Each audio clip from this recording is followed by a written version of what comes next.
ইতিহাসের মঞ্চে কিছু মানুষ জন্মান যাদের জীবন কেবল ব্যক্তিগত কীর্তিতে সীমাবদ্ধ থাকে না। তারা একটি সভ্যতার সম্মান, একটি জাতির বুদ্ধিবৃত্তিক পরিচয় এবং একটি বিশ্বাসের মহত্বকে বিশ্ব দরবারে তুলে ধরেন। এমনই এক বিস্ময়কর নাম আবু রায়হান মোহাম্মদ ইবনে আহমাদ আল বিরুনি। যে সময়ে ইউরোপ অজ্ঞতার অন্ধকারে নিমজ্জিত, সে সময়ে মুসলিম বিশ্ব আলোকবর্তিকার মতো পথ দেখাচ্ছিল। আর সেই আলো বহনকারীদের অন্যতম ছিলেন আল বিরুনি। তিনি শুধু একজন বিজ্ঞানী নন, তিনি ছিলেন সত্য সন্ধানী, ন্যায়পরায়ণ চিন্তাবিদ, জ্ঞান ও বিশ্বাসের অপূর্ব সমন্বয়। আজকের এই প্রতিবেদনে আমরা আল বিরুনির জীবনের গভীরে প্রবেশ করব। দেখব তার জ্ঞান সাধনা, চরিত্রের মহিমা আর প্রশংসনীয় গুণাবলী, এবং মুসলিম জাতির জন্য তিনি যে সম্মান ও মর্যাদা এনে দিয়েছেন তার বিস্তৃত আলোচনা। ৯৭৩ খ্রিস্টাব্দে মধ্য এশিয়ার খাওয়ারিজব অঞ্চলে আল বিরুনির জন্ম। শৈশব থেকেই তার মনে ছিল প্রশ্নের ঝড়। পৃথিবী কেন এমন? আকাশের তারা কিভাবে চলে? মানুষ কেন ভিন্ন ভিন্ন সংস্কৃতিতে বিভক্ত? এই প্রশ্নবোধই তাকে পরিণত করেছিল এক অনন্য গবেষকে। তার শৈশব কেটেছে বই, গণনা আর পর্যবেক্ষণের ভিতর দিয়ে।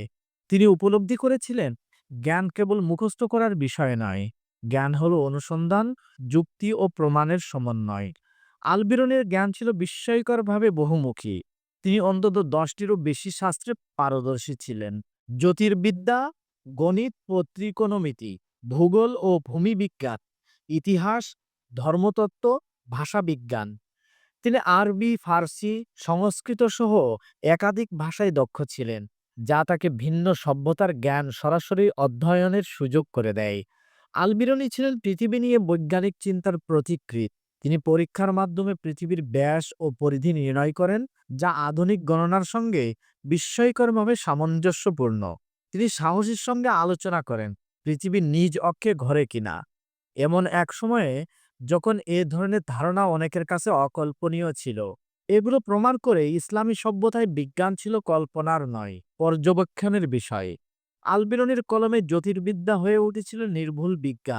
গ্রহ নক্ষত্রের গতি, সূর্য ও চন্দ্রগ্রহণের কারণ, সবকিছুর পিছনে তিনি যুক্তিনির্ভর ব্যাখ্যা তুলে ধরেন। ত্রিকোণমিতিকে তিনি কেবল তাত্ত্বিক শাস্ত্র হিসাবে রাখেননি, বাস্তব পৃথিবীর দূরত্ব, উচ্চতা ও দিক নির্ণয়ে এর ব্যবহার দেখিয়েছেন। আলবিরনের শ্রেষ্ঠ কীর্তিগুলোর একটি হল কিতাবুল হিন্দ।